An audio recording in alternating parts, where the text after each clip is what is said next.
전능하신 하나님 아버지 은혜를 감사드립니다. 오늘도 이렇게 주일을 맞이해서 주일 예배를 올려드립니다.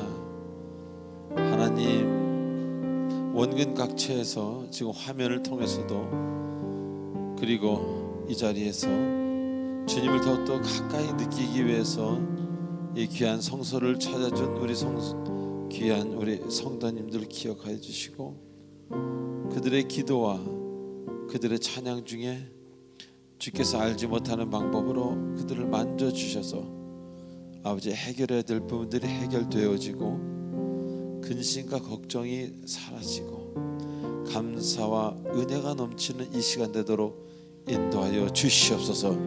예수님의 이름으로 기도합나이다. 아멘. 좋으신 하나님, 좋으신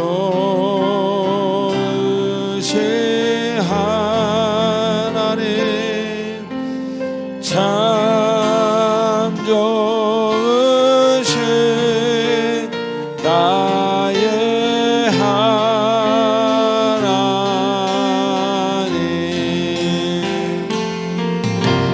좋으신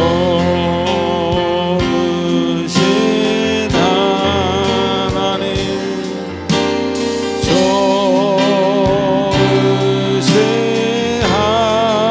하나님, 참 좋으신 나의 하나님.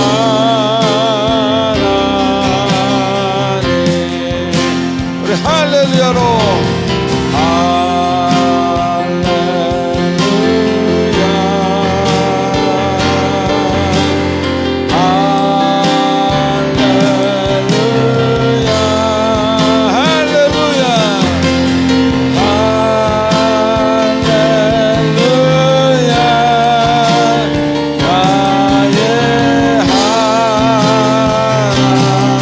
다시 한번 우리 할렐루야.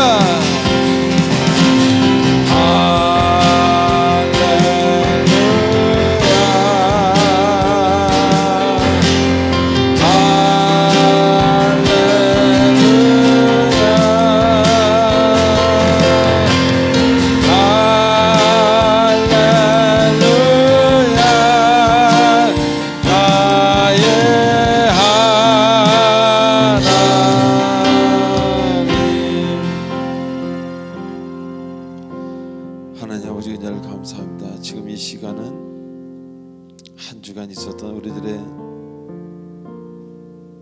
아름답지 않았던 행동과 생각과 말들을 참회하는, 속죄하는 속죄 제사의 시간입니다.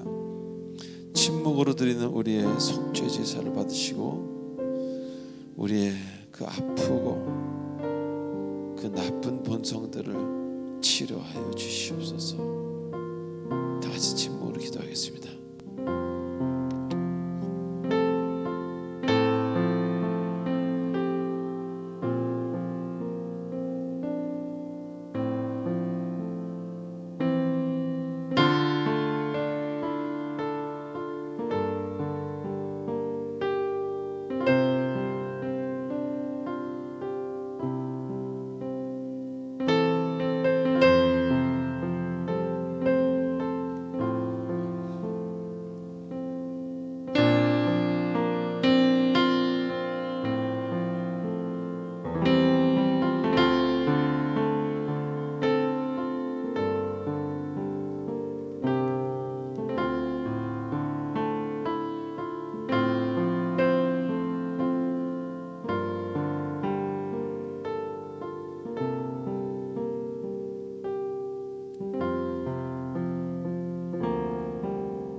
이 모든 마음을 담아 예수님의 이름으로 기도하옵나이다. 아멘. 전능하사 천지를 만드신 하나님 아버지를 내가 믿사오며 그 외아들 우리 주 예수 그리스도를 믿사오니, 이는 성령으로 잉태하사 동정녀 마리아에게 나시고 본디오 빌라도에게 고난을 받으사 십자가에 못 박혀 죽으시고 장사한 지 사흘 만에 죽은 자 가운데서 다시 살아나시며 하늘에 오르사 전능하신 하나님 우편에 계시다가 저리로서 산자와 죽은 자를 심판하러 오시리라. 성령을 믿사오며 거룩한 공예와 성도가 서로 교통하는 것과 죄를 사하여 주시는 것과 몸이 다시 사는 것과 영원히 사는 것을 믿사옵나이다. 아멘. 우리 찬송가 382장입니다.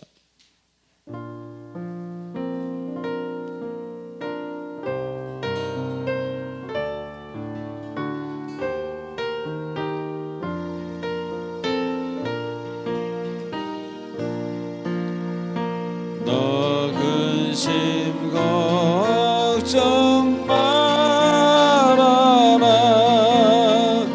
주 너를 지키리.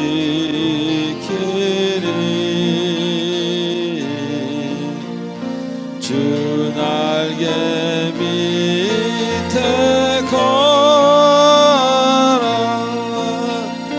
주 너를 지키리. 할렐루야. 주 너를 지키리. 아무 때나 어디서나 주 너를 지키리. 늘 지켜주시네.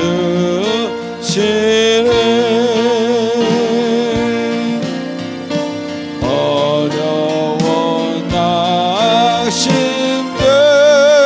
때에 주 너를 지키리. 위험한 일을 당할 때 주 너를 지킵니다. 위험한 일을 당할 때 주 너를 지키리. 할렐루야. 할렐루야. 주 너를 지키리.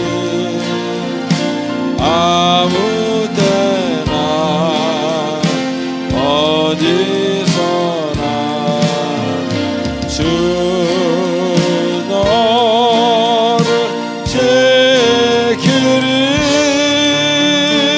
늘 지켜주시니.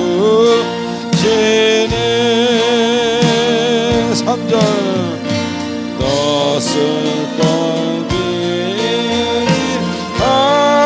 하시고 주 너를 지키리.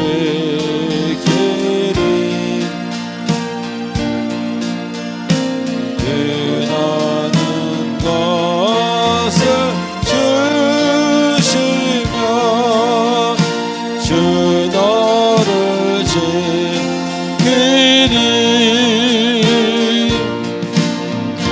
주 너를 지키리. 아무 때나 어디서나 주 너를 지키리. 늘 지켜주시니. 우리 이 시간 잠시 하나님 앞에 묵상 기도하는 시간 갖겠습니다. 나의 연약함을 아시는, 부족함을 아시는 하나님, 천국 가는 그날까지, 아니 천국 갈 때도 우리 손을 놓지 말아 달라고 이 시간 하나님 앞에 기도하며 나를 돌아보는 시간을 갖도록 하겠습니다. 다 같이 묵상하시겠습니다.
우리 이 시간 다 같이 주 너를 지키리 후렴 부분부터 부릅니다.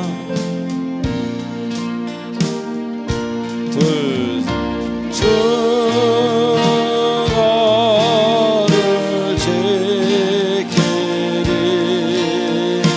아무 때나 어디서나 주 너를 지키리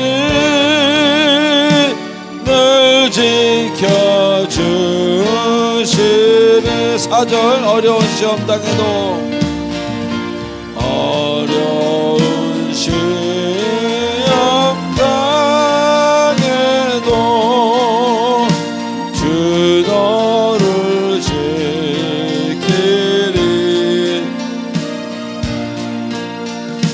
구주의 품에 거하라 주 너를 지키리 주 너를 지킵니다. 할렐루야. 주 너를 지키리 아무 때나 어디서나 주 너를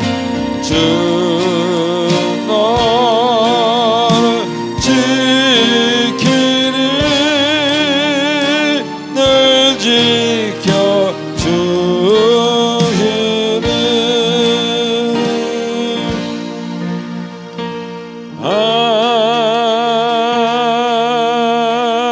아멘. 우리 하나님께 영광의 박수를 드리시기 바랍니다. 할렐루야. 네, 우리 광고 보기 전에 옆 사람한테 이렇게 인사하십시다. 주님이 당신을 지키셨습니다. 시작. 주님이 당신을 지키셨습니다.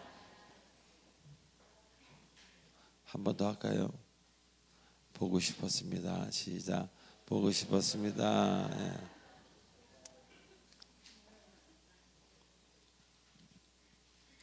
자, 우리 광고를 보도록 하겠습니다. 먼저 1번, 2번 여러분 읽어보시고 3번 교회 등록을 원하시는 분은 새신자 카드를 작성하셔서 우리 교육자분들에게 드리시기 바랍니다. 그리고 5번, 6번 여러분 한번 읽어보시기 바랍니다. 저 5초를 드리겠습니다.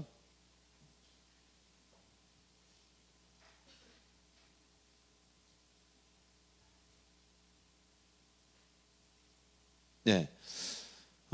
다음 달 12일이 교회 창립 10주년 되는 날입니다. 10주년은 사실 잔칫날입니다. 5주년, 10주년, 특히 10주년하고 20주년, 뭐 이렇게 25주년 그렇게 길이죠. 사람들이 그만큼 대단했다는 겁니다. 우리가 10주년이 되기 위해서 누군가의 애쓴 땀 흘림이 필요했고 그리스도가 피 흘림으로 우리가 용서받은 것처럼 그런 것들이 누군가가 했기 때문에 오늘 이 자리에 있다는. 그래서 10주년이 중요하고 20주년 더 중요하고 30주년도 중요한 것입니다. 이날 우리 교회 처음 개척 시대부터 다녔던 분들이 있습니다. 지금 우리 교회 안 나오시지만 그런 분들을 초대하셔서 같이 홈커밍 데이처럼, 홈커밍 데이 아시죠? 그런 것처럼 그런 날이 되길 바랍니다. 그래서 교회 어떤 잔치가 되길 저는 기대하고 있습니다.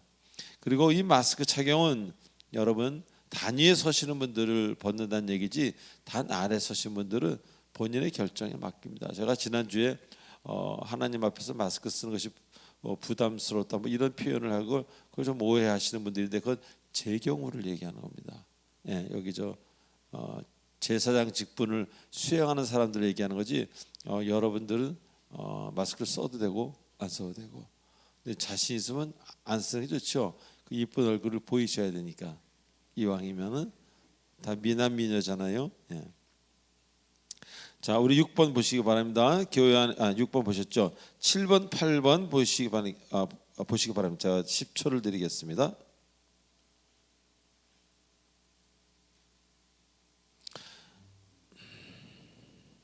네, 운영위원회가 이번 수요일 오후 2시에 교회에서 있습니다.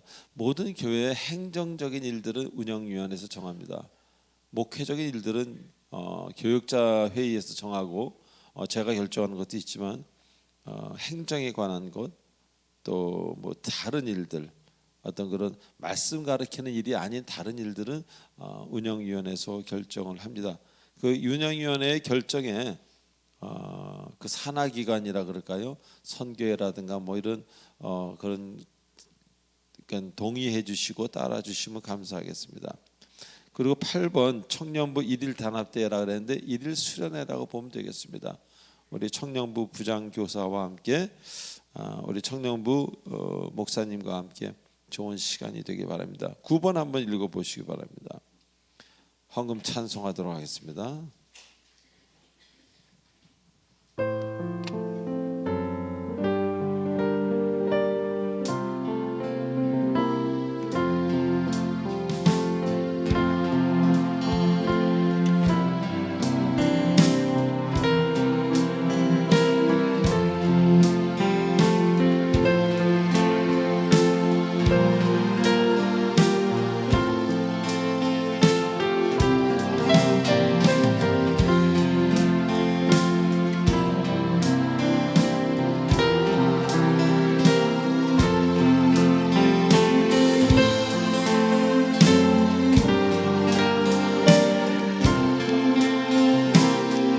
나의 시간을 드립니다. 나의 시간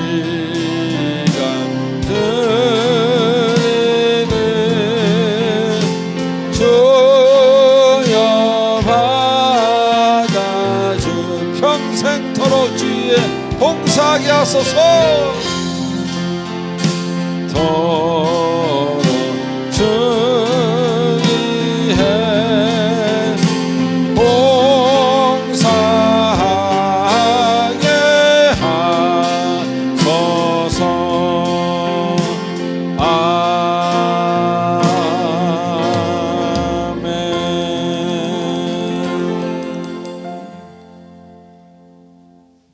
하나님 아버지 은혜를 감사드립니다. 오늘도 빈손으로 나오지 아니하고 하나님께 연보하며 손을 넣을 수 있어서 감사를 드립니다. 건강을 주시고 물질을 주시고 믿음을 주셔서 감사를 드립니다. 아버지, 어려워서 바치지 못한 손길들이 있습니다. 또 믿음이 연약해서 바치지 못한 손길들이 있습니다. 주께서 기억해 주시고 30배, 60배, 100배의 결실을 맺는 사랑의 비 공동체 성도님들 되도록 축복하여 주시옵소서. 예수님의 이름으로 기도합나이다. 아멘.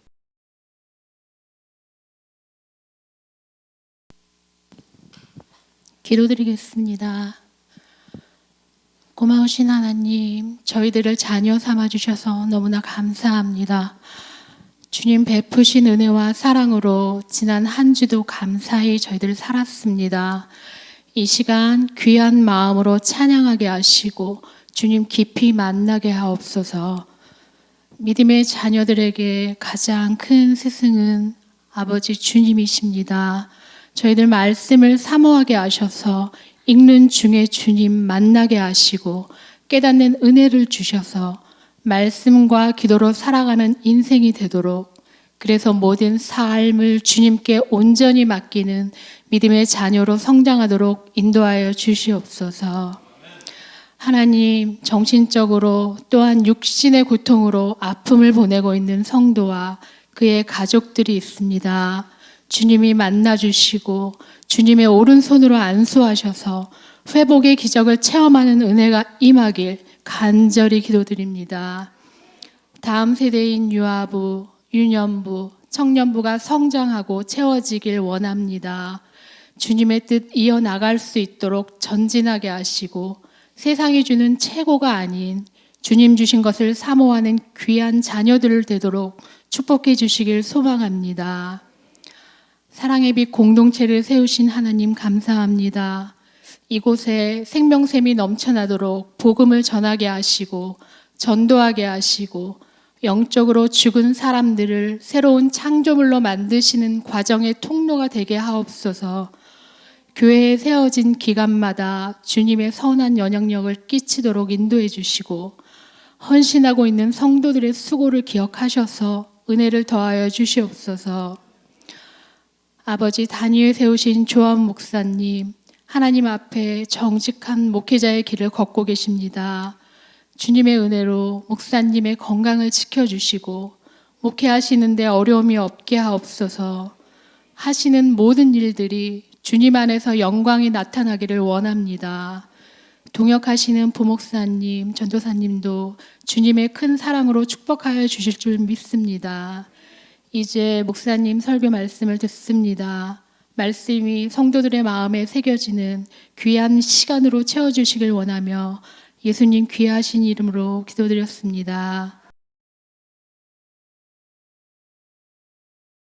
자, 오늘 하나님이 우리에게 주시는 말씀 시편 1편 1절로 3절까지입니다. 우리 한 절씩 교독하시겠습니다. 복 있는 사람은 악인들의 꾀를 따르지 아니하며 죄인들의 길에 서지 아니하며 오만한 자들의 자리에 앉지 아니하고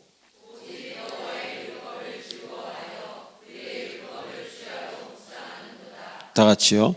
그는 시냇가에 심은 나무가 철을 따라 열매를 맺으며 그 잎사귀가 마르지 아니함 같으니 그가 하는 모든 일이 다 형통하리로다. 아멘. 기도하시겠습니다.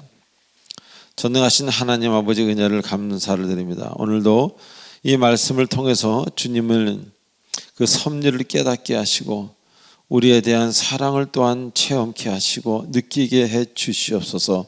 그래서 모든 문제들이 하나둘씩 풀려가고 주님의 은혜로 차곡차곡 채워지는 이 가슴이 되도록 평강의 주인이 되도록 인도하여 주시옵소서. 예수님의 이름으로 기도합나이다. 아멘. 자, 우리 지난주에 창세기 본문을 공부하면서 많은 것들을 깨닫는 그런 시간이었습니다. 자, 하나님은 아브라함에게 떠나라고 하시면서 알고 있는 땅이 아니라 보여준 땅이 아니라 이제부터 내가 너에게 보여줄 땅으로 가라고 명령하십니다. 저 아무런 목적과 어떤 이유와 방향도 모른 채 주님의 말씀만 따르고 갔던 그 아브라함을 우리는 읽고 같이 나누면서 우리의 신앙을 한번 돌아보는 그런 시간이 되었습니다. 나라면 어찌했을까? 하나님이 지금 여러분에게 나타나 주셔서 어디로 가라 그러시면 아무리 하나님이 나타난다 그래도 알지 못하는 곳으로 가라 그러면 쉽게 갈 수 있을까? 많은 사람들이 알지 못하는 곳으로 가는 것을 매우 두려워합니다. 이 두려움의 근원을요, 심리학자들은 그렇게 보고 있습니다. 알지 못함에 두고 있습니다. 물론 죄책감도 있지만 알지 못함. 우리가 아는 것에 대한 것은 큰 두려움이 없습니다. 그러나 알지 못하기 때문에 때로는 미래가 두렵고 알지 못하기 때문에 무슨 일에 대해서 두려움을 느끼는 거예요. 그래서 알지 못함으로 가는 것을 매우 두려워합니다. 그리고 아는 곳이라고 할지라도 준비가 되어 있지 않으면 가기 힘들어합니다. 왜? 가서 잘못되면 어떡하지?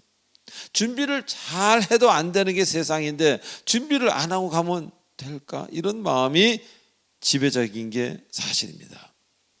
그래서 하나님의 사랑과 세상에서 세상적인 사람들과의 그 차이는 여러 가지 형태로 매우 다르게 나타난다는 겁니다. 즉 사는 방식도 다르고요, 일하는 방식이 다릅니다. 우선 그리고 물질에 대한 어떤 생각조차, 그런 개념조차 매우 다르다는 겁니다. 그러다 보니 그 사람의 인생의 끝에 나타나는 열매, 그 사람의 결과는 완전히 다르다는 겁니다. 자, 세상 사람들은 아는 것을 따라가려고 하고 그래서 기대했던 결과를 겨우 얻습니다. 기대했던 결과, 아는 것을 따라갔으니까. 그러나 기대했던 결과를 얻지 못하는 경우도 매우 많지 않습니까? 다시 말하면 기대했던 결과만을 겨우 얻을 수 있다는 겁니다. 자, 그러나 하나님의 사람들은 다릅니다. 알지 못해도 두려워도 순종합니다. 왜? 순종하라 하셨사오니. 믿음만큼 순종하는 겁니다. 왜? 나보다 나를 더 잘 아시는 하나님이시기에. 그래서 결국 알지 못하는 일들을 행하시는 주님을 보게 됩니다. 저런 일이 있었나? 저런 것도 하시나 하나님은? 뭐 이런 경험을 하게 되고 전혀 기대하지 못했던 특별하고도 아름다운 열매를 맺게 되면서 감동하게 되는 겁니다. 다시 말하면 순종하는 자들에게만 주어지는 하나님의 선물, 하나님의 축복입니다. 자, 하나님이 거대한 일을 이루려고 하시는데 피조물인 우리가 순종하지 않는다면 무엇이 이루어지겠습니까? 하나님이 홍해를 가르려고 하는데 모세가 지팡이를 들어 그것을 명령하지 않는다면 이루어졌겠습니까? 우리는 여기서 지혜로워져야 합니다. 이렇게 거대한 일을 이루시는데 피조물인 우리는 순종해야 된다는 그 지혜를 우리가 깨달아야 됩니다. 생각할 수조차 없는 그런 일들을 행하시는 그분을 이제 알았기 때문에 이제 어떻게 살아야 할지 이미 그 답이 나와 있는 겁니다. 여러분 깨닫지 않았습니까? 여러분 삶에 그런 경험이 있지 않습니까? 그렇다면 여러분이 이제 어떻게 살아야 되는가는 이미 그 해답이 여러분 가슴 속에 있는 것입니다. 그럼에도 불구하고 그 해답이 가려질 때가 있지 않습니까? 두려움 때문에. 자, 또한 주님은 그 아름다운 그리고 크고도 아름다운 그 섭리를 이루시기 위해서 여러분에게 알맞는 훈련을 시킨다고 지난주에 우리 공부했습니다. 이스라엘 왕국이라는 그 가나안 땅에 이스라엘 왕국을 건설하시기 위해서 하나님은 그 백성들을 믿음의 훈련을 그 믿음이 단련되어지는 굳은 살이 배기는 그런 훈련을 시키셨다는 것을 우리는 잊지 말아야 할 것입니다. 즉 믿음 안에서 얻어지는 고난이라면은 그래서 우리는 부딪혀야 되는 거예요. 믿음 안에서 얻어지는 고난을 피해 간다면 우리의 마음의 근육은 단단해지지 않습니다. 늘 약할 뿐인 것입니다.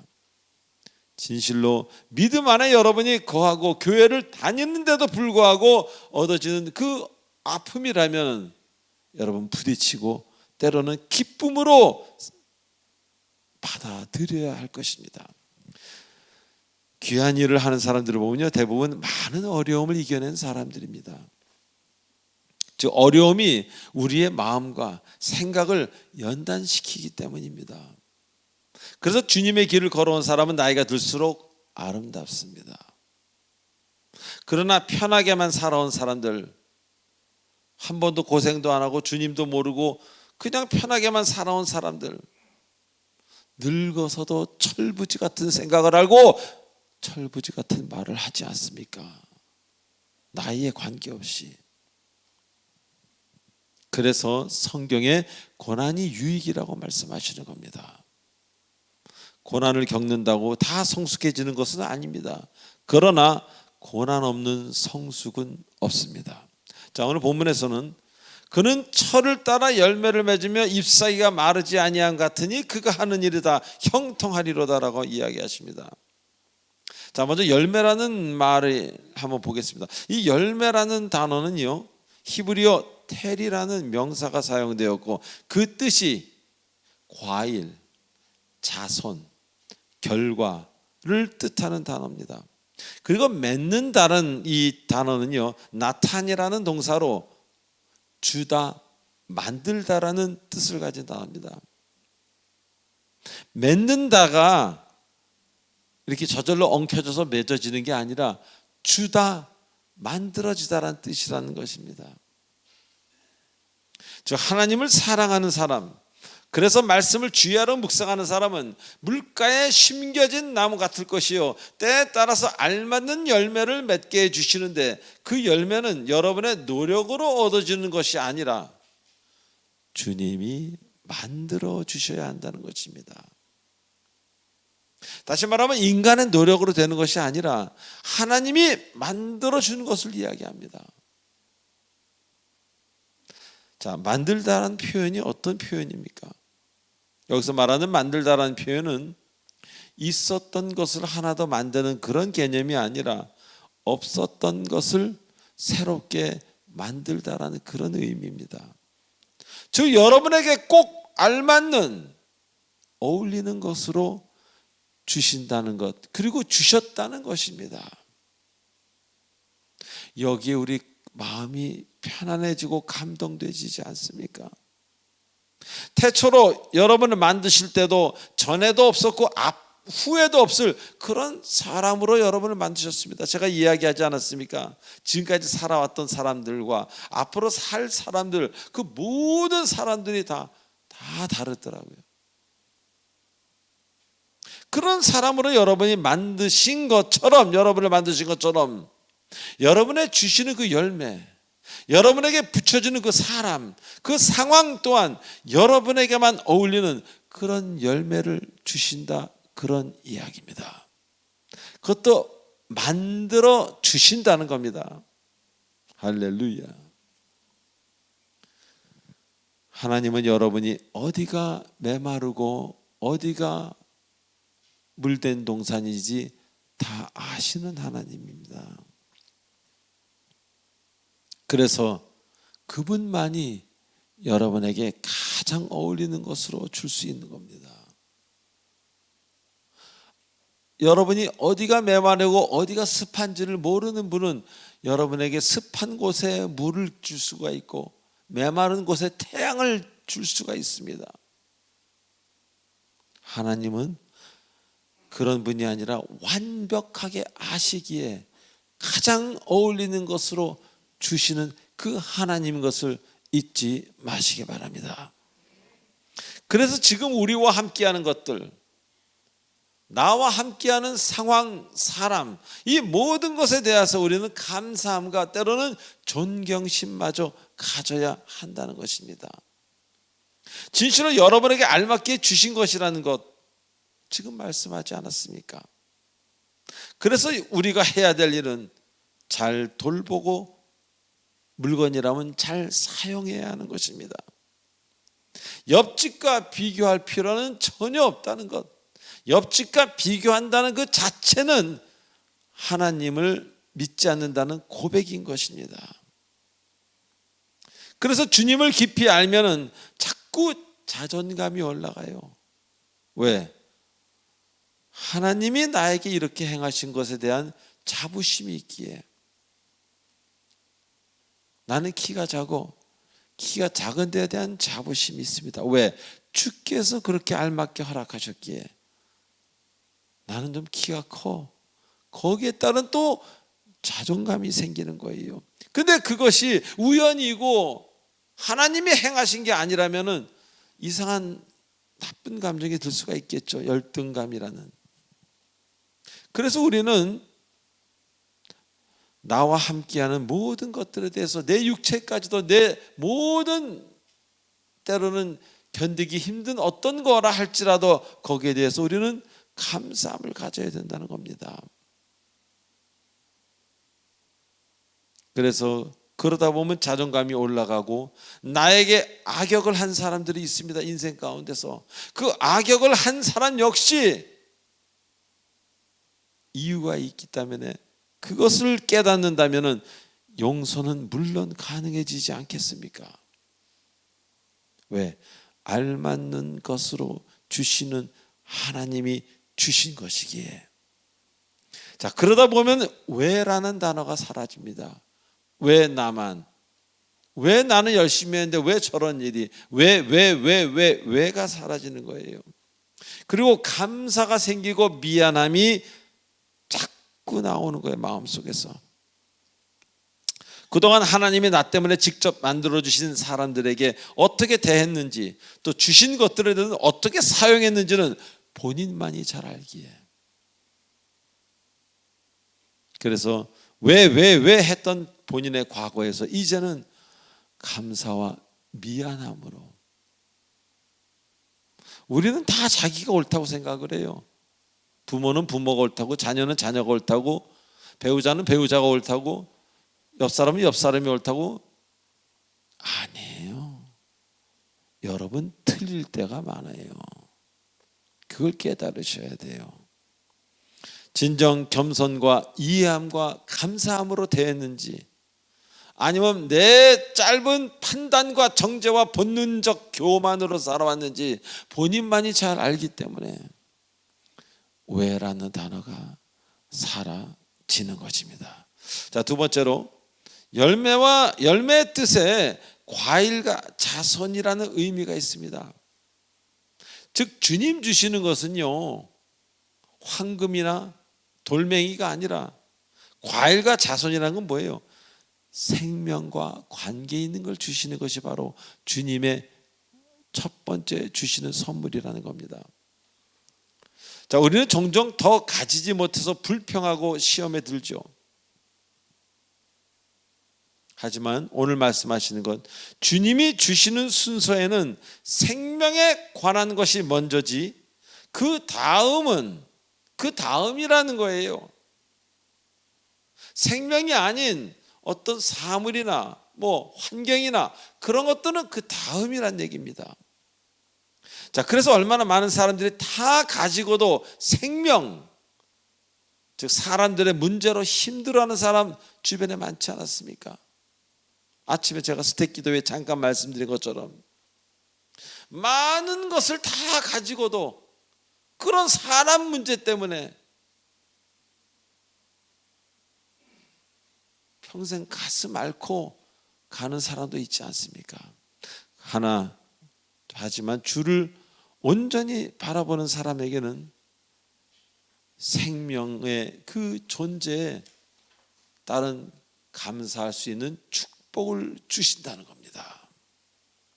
그래서 그 가정에, 그 인생에, 그 공동체에, 그가 함께한 어느 곳이라 할지라도 기쁨이 넘치게 된다는 것입니다. 자, 우리가 생명에 감사하지 못할 때 어떤 증상이 일어납니까? 옆에 있는 사람에게 감사하지 못할 때 우리는 옆에 있는 사람을 탓하는 게 아니라 자꾸 없는 것을 찾습니다. 믿으시면 아멘 하십시오. 우리가 사람에게 감사하지 못할 때는 없는 것을 찾습니다. 그러나 주변에 있는 주님 주신 사람에게 감사할 때, 생명을 감사할 때 있는 것에 감사하게 됩니다. 이게 믿어지시면 아멘. 생명을 감사하지 못할 때 없는 것을 바라보게 되고, 생명을 감사할 때 있는 것에 감사하게 되다, 그런 이야기입니다. 제가 그렇게 되더라고요. 저는 성경의 이야기도 하지만 분명 현실을 이야기하고 있습니다. 하나님께서 귀한 자손을 주셨는데, 귀한 배우자를 주셨는데 그것에 감사하지 못하고 없는 것만 생각하는 우매한 사람들이 얼마나 많습니까? 그러다 보니 제2의 배우자, 제3의 배우자를 만들지 않습니까? 자식하고는 원수가 되고, 자식뿐만 아니라 교우 관계에도 원수가 되고 떠나고 서로 미워하고. 근데요, 여기에는 그 사람 가슴에 문제가 있는 겁니다. 가슴이 치료가 되고 회복이 된 사람은요, 누구를 미워할 해도 미워지지가 않습니다. 그러나 미움이라는, 분노라는 휘발유가 뿌려진 사람은요, 쉽게 미워합니다. 쉽게 화를 내고 화를 참느라고 힘들어하죠. 그렇기 때문에 자신도 모르게 귀한 자손을 귀하게 못 보는 거예요. 왜 이렇게 귀찮아? 자꾸 이렇게 따라다니고 뭐나 달라 그러고 구차하게 여기는 사람이 있는가 하면 그 자손을 볼 때마다 너무 행복한 사람이 있다는 거예요. 왜? 그건 그 사람의 마음의 밭이 그렇게 된 거예요. 치료받지 못한 사람은 사람 귀한 줄을 모르는 겁니다. 얼마나 지금 이 세상이 복잡합니까? 배우자 문제로 1배우자, 2배우자, 3배우자, 4배우자 가정이 엉망이잖아요. 그리고 금은보화가 많으면 뭐합니까? 근데 지금 TV나 이 문화에서는 그렇게 가르치지 않잖아요. 사람이 중요하다 가르치지 않고 1등이 중요하다 가르치잖아요. 그게 뭡니까? 1등 해서 뭐 하겠다고? 가정은 다 깨졌는데. 그러니 감사하지 못하고 없는 것만 생각하는 사람들로 가득한 거예요. 많이 가졌는데도 더 가지려고 타고 하다가 가는 겁니다. 아니, 하나님이 여러분에게 사람을, 생명을 선물로 허락하셨다면 이제 그 사람에게, 여러분에게 합당한 것들로 채우시지 않으시겠습니까? 사람이 먼저지 다른 게 먼저입니까? 사람이 체험을 받았다면 그 사람에게 필요한 것들은 이제 하나님이 왜 안 주시겠습니까? 하나님이 그것도 안 주시고 고통스럽게 살아가는 여러분을 즐겨보시는 그런 이상한 하나님이 아니잖아요. 자녀를 주셨다는 것은 자녀를 책임지시겠다는 겁니다. 아멘. 배우자를 주셨다는 것은요, 그 둘이 살아가는데 필요한 모든 것을 허락하시겠다는 겁니다. 왜 그렇게 하나님을 적게, 작게, 5류, 6류, 3류의 신으로 만들어 버리십니까? 생명만 주시고 나 몰라라는 하나님은 결코 아니라는 겁니다. 하나님은 끝까지 책임을 지십니다. 여러분하고 다릅니다. 우리랑 달라요. 저랑 다릅니다. 하나님은 끝까지 책임지신다는 것을 잊지 마시기 바랍니다. 하나님이 저에게 38살에 은혜만 주시고 신학교만 가게 하시고 책임지지 않으셨다면 저는 뭐하고 살았겠습니까? 매우 고통스럽게 살았겠죠. 그리고 어디에선가 지금 고통스럽게 살고 있겠죠. 그러나 그 38살에 은혜 주시고 지금까지 인도하시는 동안 한 번도 제 곁을 떠나신 적이 없고, 이론을 벌어도 하나님의 은혜를 통과하지 않은 이론은 없습니다. 여러분이 바라는 것을 원하고 싶다면 먼저 무릎 꿇고 기도하십시오. 왜 그 전지전능하신, 우리가 알 수 없는 이 우주 천체 만물을 만드신 그 아버지에게 왜 기도를 안 합니까? 그분이 뭐가 부족해서 여러분과 같이 모르는 게 많으시겠습니까? 그럼에도 불구하고 우리는 사람에게 전화를 하죠. 말을 하고. 그건 아닙니다. 일회는 해결될 수 있겠죠. 영원하게 해결되려면 하나님이 여러분을 돌보셔야 됩니다.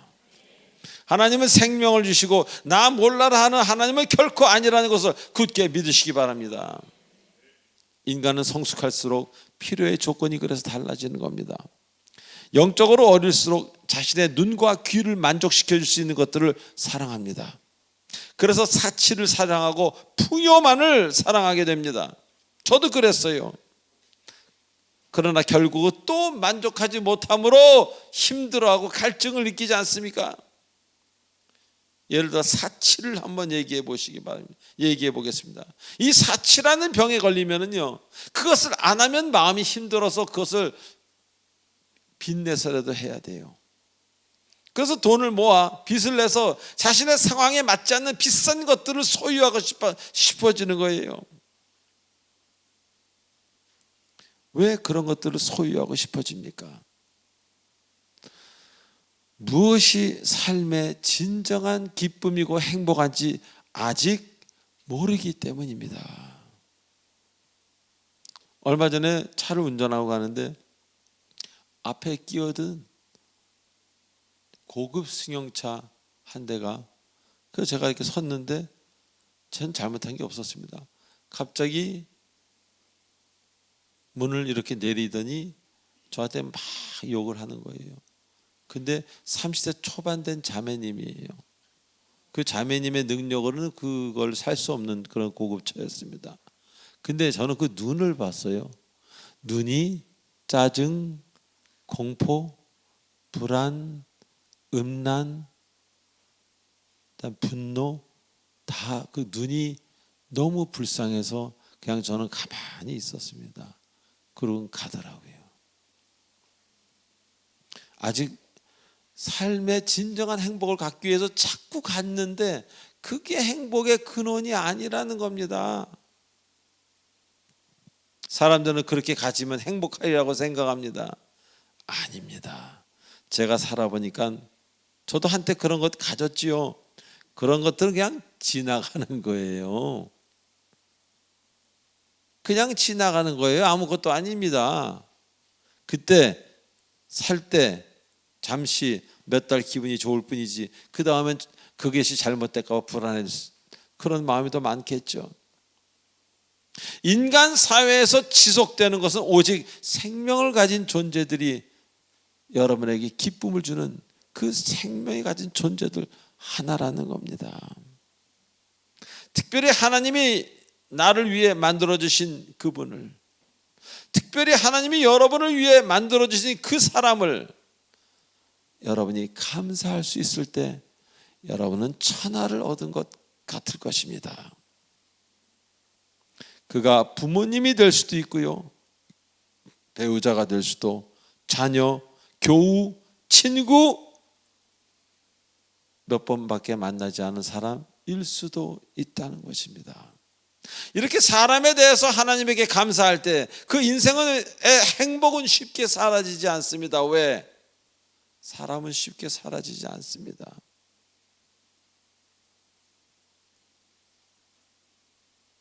하나님이 여러분을 사랑하신다고 확신하기 때문에, 그래서 나에게 이런 사람을 보내줬다는 것이 확신이 들기에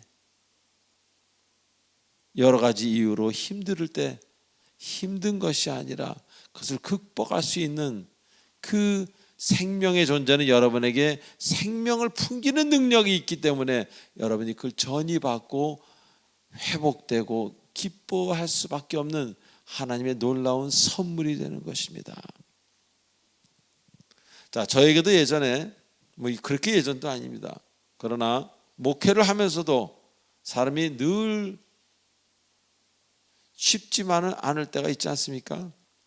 여러 가지 이유로 힘들었을 때가 있었습니다. 지금도 그럴 때가 있죠. 그때 주님 주신 선물이 뭔지 아십니까? 통장에 들어오는 주머니에 들어오는 가 아니라 그때 태어난 손자들입니다.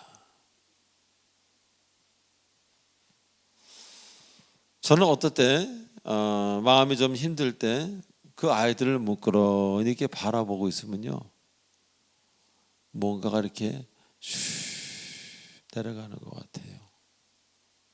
생명에서부터 생명의 기운을 받는 겁니다.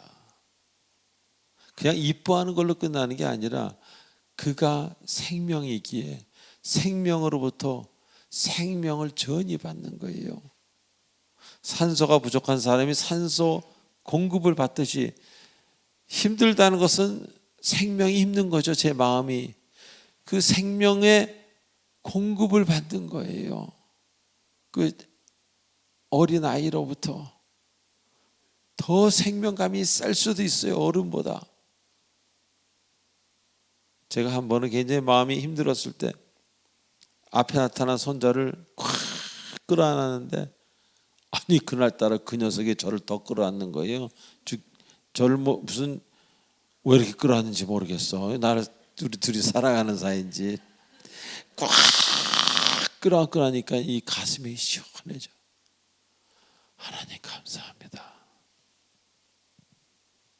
그래서 저는 하나님께 감사를 드립니다. 때에 맞는 선물을 주시는 하나님이라는 것을 너무 잘 알기 때문에 철을 따라 그 열매를 맺게 하시는 그 손자가 제가 38살 때 태어났다면 저에게 무슨 의미가 있겠습니까? 우리 애들이 실수를 해가지고 그때 손주가 태어났다. 고통입니다. 그거는 철을 따르지 않은 것은 고통입니다. 주변에 감사할 사람, 감사할 이유가 많은 사람이 가장 행복한 거예요. 믿으시면 아멘 하세요. 저는요 38년을 세상 사람으로 살아왔고 26년을 하나님의 종으로 살아봤어요. 옛날에 베이스 기타 메고 팍 폼잡고 노래하고 막 그럼요 뒤에서 여기다 이렇게 현금을 꽂아줍니다. 아주 기분이 좋아요. 근데 그 기쁨하고요 주님 찬양할 때 기쁨하고는요 1000만 배 차이가 나는 기쁨입니다. 그때는 그게 최고인 줄 알았어요. 그거 가지고 빨리 가서 술 먹어야 되니까. 아니에요. 그거는 흘러가는 거예요. 반드시 우울함과 외로움과 다시 한번 분노, 걷잡을 수 없는 분노를 주십니다. 그러나 하나님이 주시는 찬양 가운데, 기도 가운데 그 기쁨은 자꾸 저를 치료하고 저를 인간 같은 인간으로 만드십니다.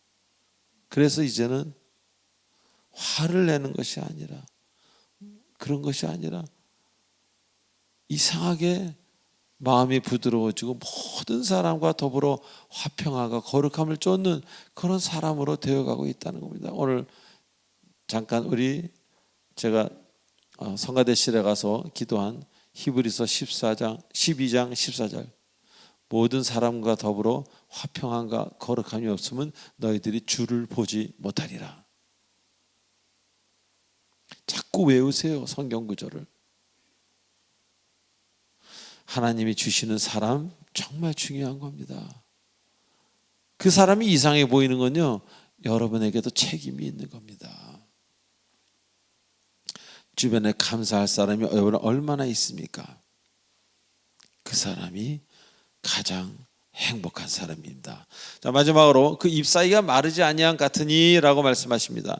무슨 말씀입니까? 나무는 뿌리가 마르면 죽지 않습니까? 그러나 뿌리는 강건한데 잎사귀가 마르는 경우는 없습니다. 아주 특별하고 이상한 경우 빼놓고는요. 다시 말하면 잎사귀가 마르지 아니함 같으니라는 얘기는 뿌리는 항상 마르지 않게 해주겠다 그런 이야기입니다. 즉 하나님이 주시는 생명수는 끊임없이 주시겠다는 그런 약속입니다. 언제까지 여러분이 이 세상 떠나서 천국 간 그 이후라도. 한 번 성령의 인치심을 받은 사람은 어떤 조건에서도 주님은 놓지 않는다는 겁니다. 내가 너를 그렇게 성령 기름을 부어주고 그러는데 네가 날 그럴 수 있냐? 너는 이제부터 이게 아니라는 겁니다.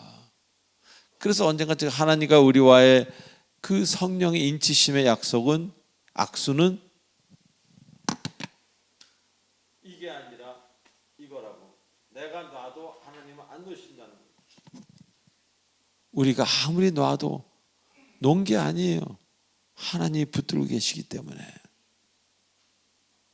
그래서 주님이 놓지 않으시기에 우리는 행복한 것이 아니라 행복할 수밖에 없다는 거예요. 불행해지려고 해도 불행해지지가 않습니다. 하나님이 붙드시기에. 조건에 관계없이 우리를 놓지 않으시는, 나를 사랑하기로 작정하시고 잡으신 그 주님이기에 그 주님만을 믿고 따른다면 여러분은 이제부터라도 걱정할 일이 없어질 것입니다. 사랑하는 교우 여러분, 주변을 바라보시기 바랍니다. 주님이 여러분 때문에 만들어 제공하신 생명들이, 사람들이, 상황들이 얼마나 많습니까? 그들을 사랑하고 섬기고 또 사랑하는 여러분 되시길 바랍니다. 그러기 위해서 여러분이 낮아져야 돼요. 내가 높아져가지고는 절대 사람 옆에 있는 사람 사랑하지 못합니다. 판단하고 차별하지. 여러분이 겸손해진다면은 주님만을, 십자가만을 바라본다면 그 사람을 섬기게 되고 사랑하게 됩니다. 여기에 바로 이 하나님의 큰 축복이 있는 거예요. 나는 분명 낮아져서 무릎을 꿇고 섬겼는데 기쁨은 받는 사람에게 있는 게 아니라 섬기는 사람에게 주어진다는 것, 그 사실을 잊지 마시기 바랍니다. 그래서 항상 무릎 꿇음으로, 항상 섬김으로 기쁨의 주인공 되시는 여러분 되시길, 결코 인생 내내 죽는 이 순간까지, 천국 가는 그 순간까지 기쁨을 빼앗기지 않는 여러분 되시길 주 예수 그리스도의 이름으로 축원드립니다. 기도하시겠습니다. 전능하신 하나님 아버지, 은혜를 감사드립니다. 얼마나 많은 사람들을 주셨습니까? 우리는 얼마나 똑똑하기에 날마다 판단을 하고 정죄를 하고 200도 안 되는 IQ 가지고 얼마나 많은 사람들을 힘들게 합니까?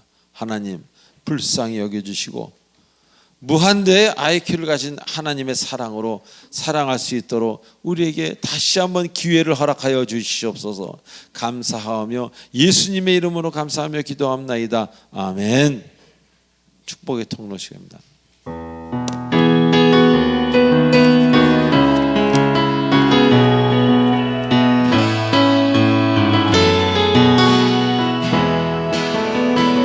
처음 나오신 분 일어나세요.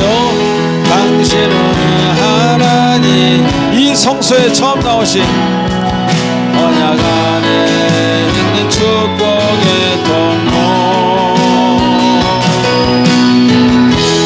당신을 통하여서 열방이 주께 예배하게 되리.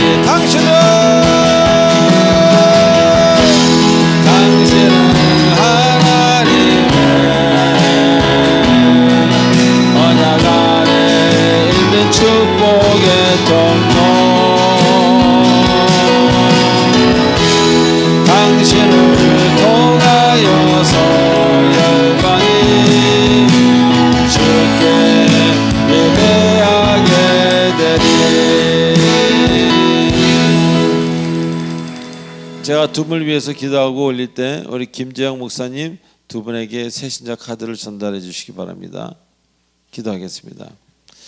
오늘도 새로운 분 두 분을 하나님 보내주셔서 감사드리고, 하나님의 은혜로 이 두 분이 눈에 있는 비늘이 벗어지고 잘못 보았던 주변의 사람들에 대해 다시 한번 깨닫게 되며 내가 얼마나 잘못 보고 본성에 의해서 조정되어 왔는가를 알게 하셔서 이제로부터 삶이 지극히 기쁨으로 가득 차도록 두 분을 축복해 주시옵소서. 교회에 필요한 일꾼이 되게 하시고 하나님의 사랑을 나가서 전할 수 있는 정말 생명이 넘치는 주님의 아들 딸들 되도록 인도하여 주시옵소서. 예수님의 이름으로 감사하며 기도합나이다. 아멘. 우리 다시 한번 박수 한번 주시기 바랍니다. 감사합니다. 우리 마지막 찬송 1절로 4절하고 축도로 마치겠습니다.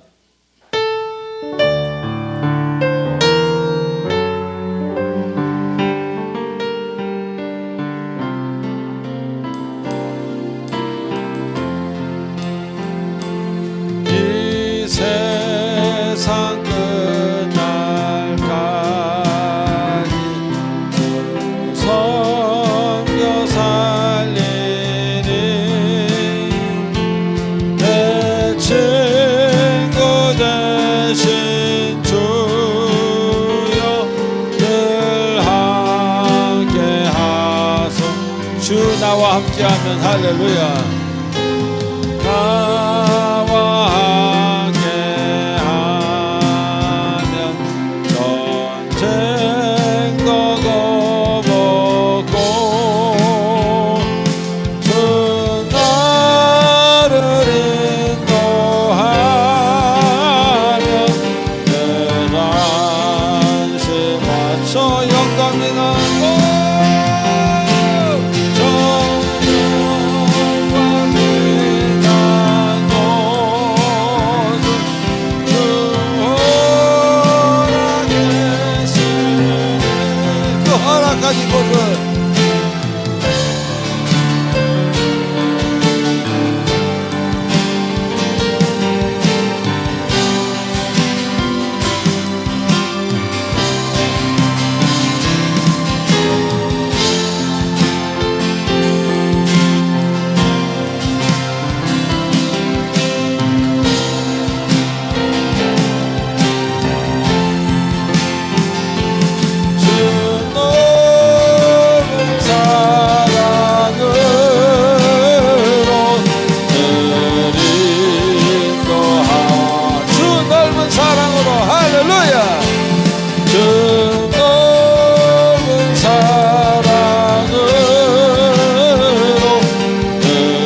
지금은 우리 주 예수 그리스도의 은혜와 무한하신 하나님의 사랑과 성령님의 감화감동 교통 인도 치료 충만하심이 오늘 이 자리에 나온 모든 주님의 사랑하는 권속들 머리 위에 이제로부터 나의 눈에 비늘을 벗겨달라고 기도하는, 그래서 많은 사람에게 기쁨과 생명을 전해줄 수 있는 우리 사람이 공동체 성도님들 머리 위에 성령께서 영원토록 함께 하시길 간절히 축원하옵나이다. 아멘.